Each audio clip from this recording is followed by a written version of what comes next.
All right, so let's talk about when I decide to sell a business. The short answer is I don't. Haven't sold a business in the last decade, but I want to talk about the why behind that and then get into the two ways, which are the only two ways that I will currently exit a business. So when it comes to the space that we're in, we're buying at amazing multiples. You know, if we can buy something that is at a 3 multiple, you're talking about a 33% return, and that's before you get into any leverage. So if you get into 50% leverage, now you have doubled that return. So there's some exciting things around the deal structure that we're able to create, and that will generate an amazing ROI. Typically, if you're getting that kind of return, there are very few places that you can take money and duplicate those results, especially when you're lowering your risk in that deal month by month with each kind of income or profit that comes in cash flow wise on a monthly basis. So unlike a stock where you get a 50% return in a year, you've had to leave all of that money in there for the year in order to get that total return.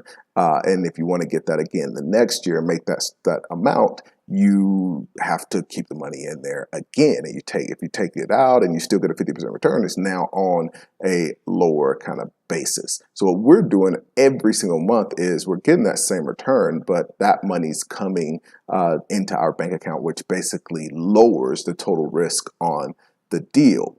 So every time I'm looking at a exit, and it's just going to be an exit in the normal market, what I've got to decide is, if I get this cash, what am I going to do with it that is going to make more money than what I'm generating currently? And typically the answer is there's nothing else that I can do with it. It's going to generate that kind of return. Now, in some of the cases, the deal may not make as much as we hoped.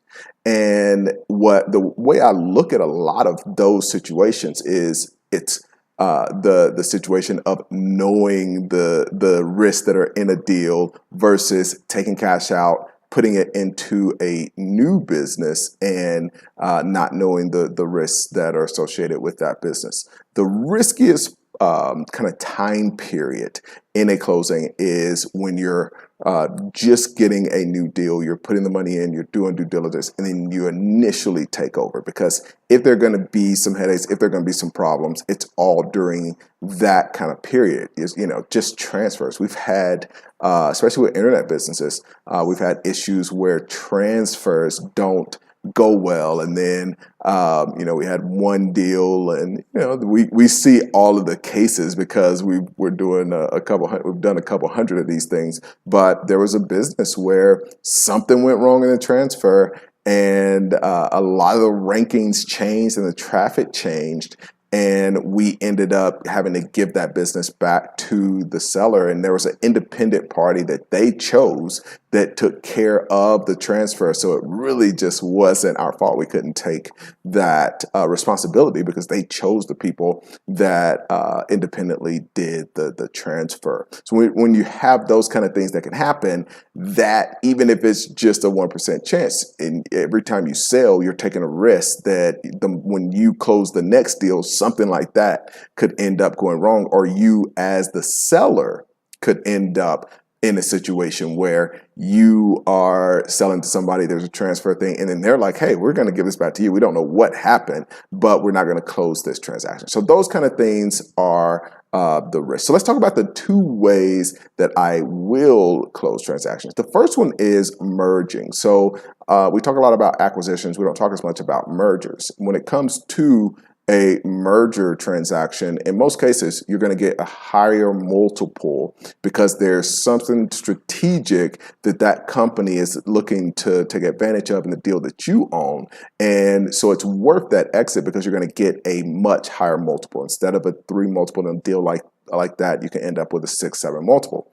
Now, if I can exit at a 6-7 multiple and then take those funds and buy 2 of the 3 multiple deals that I had before, that's a great situation. It's worth taking the risk of what can go wrong in not only the sale aspect of the transaction, but now you've got those funds and you're gonna have risks in the buy part of that transaction. So you got to look at those two kind of points of risk when you're looking to exit. So for me, if I can exit at 6 multiple, that is a compensation for the risk that I'm taking and exiting a deal that I know and taking those funds and trying to close another deal.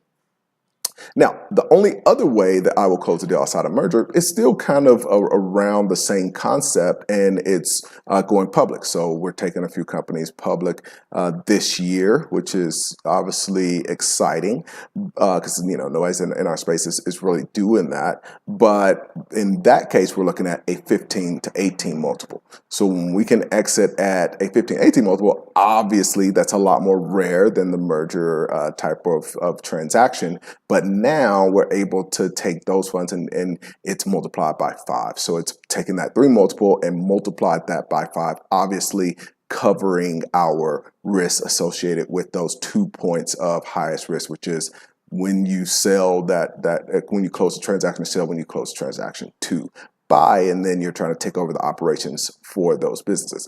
Now, this is also a huge concept for protecting yourself risk-wise, because if you can get into a business and all right, I know on the exit, I'm going to be able to exit at a 6 multiple, or I know I'm going to be able to buy it at 3 multiple and exit at a 15 multiple. Now you can kind of take more risks, because even if something doesn't go perfectly, you know that your return is going to be a little bit protected with that cushion of being able to exit at a higher multiple. So this is one of the things that a lot of people don't talk about. It's an amazing strategy to own a business and pay it off over the course of three years, and then be able to exit at some point after that and get all those funds back. But it becomes even more incredible when you can make that exit at a higher multiple.